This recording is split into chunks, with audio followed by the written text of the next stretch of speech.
Yeah, so kind of the thing that I'm playing around with right now. So ADHD, obviously we've seen a lot of that. Attention deficit hyperactivity disorder. And what many probably don't know is there is not a single assessment to diagnose that. In recent years, we have found that it has a genetic component to it. So usually somebody in the family has it. But what is kind of the tricky thing is that individuals of trauma can also have signs of ADHD because of the way it affects the brain. It affects it very similarly. And so I think my dissertation is probably going to revolve around like some type of differential diagnosis and trying to understand the differences in those, and what that looks like and how we can more effectively treat it in the school system. So I'm so glad you mentioned that, because I was just talking with clients of mine today. You know, he was going in for an assessment and he was hoping that, you know, he'd be able to assess through for ADHD. And I told him, I said, hey, let's pump the brakes a little bit, because let me educate you on kind of what they're going to do, because there's not full assessments for ADHD, but you know, they may be able to tell certain symptomology, and they're going to do a full assessment, a full psychological assessment on you, right? And I also like that you pointed out the differentiation between ADHD and possible diagnosis of trauma, PTSD, and things of that nature.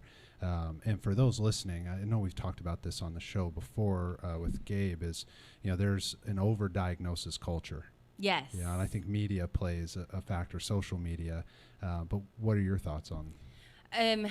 Diagnoses are great for individuals who are really struggling, because I think it gives you an answer of like, okay, I'm not crazy, right? I do have something going on. I am struggling with something. But it can also be this kind of hang up too, that we're not being all about our diagnosis either. Yeah. And so making sure that it's utilized effectively. I mean, that was hammered into us in my undergrad in psychology, was like, be aware of your diagnosis. You know, don't just hand out a diagnosis, really be with the client, understand what's going on, because this is something that's going to track with them the rest of their lives. And if you misdiagnose, like, I mean, we've heard the stories of it, right? It affects somebody's life deeply. And so in your career, have you ever had someone come to you with the wrong diagnosis and then help them see the path towards what would probably better be a description? Yes. I did groups when I was doing kind of not my undergrad, but my graduate work and my LPC internship stuff. And it was groups for kids with ADHD. And so, you know, you come in and they're like, you know, they've got ADHD, they're on medication, but it doesn't seem to be making a difference. And so, you know, they ask questions of like, is it in the family? What's been going on?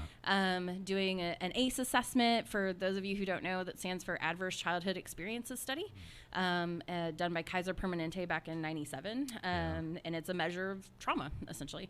Isn't it? It's no wonder that that's blown up, right? Because people are seeing the effects. Like, I don't know what generation you're in, but the millennial generation that was overdiagnosed with ADHD, and now it's like there's all kinds of other complicated issues. Maybe we missed the diagnosis window here, or something was misdiagnosed. Right. And then, you know, you throw autism into it as a neurodevelopment, and it gets real messy real quick. Yeah.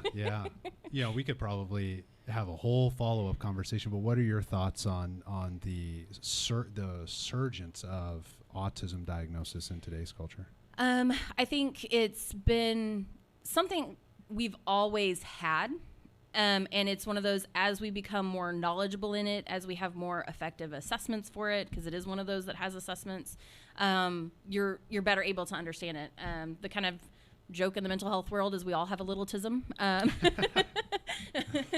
And that's why it's beautiful that it's on a spectrum. Like some of us have it, we're a little socially awkward, but we function on a day-to-day, whereas there are individuals who truly, like, it's a neurodevelopment disorder. It's how it affects the brain and how the brain learns and how people learn. And so, yeah, it's important when it needs to be diagnosed. Yeah.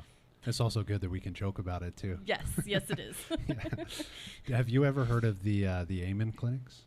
I have not. In California, they started in California, and now they're national. And you know, Dr. Daniel Amen, he does like brain scans on the Pope and a bunch of famous people. Yes. Yeah. I was like, He's got a book, doesn't he? Yeah, he's okay, got. yeah, Yeah, I that's mean where I know that guy. He's a pro. You know, I mean, he's as much a psychiatrist as he is a businessman. Yes. So he's got like 20 books, but his famous one is Change Your Brain, Change Your Life, or he's got one on ADHD too that's like really, really popular. But he was really big on like not over-diagnosing these things, but making sure that people aren't over-medicated and are on natural remedies.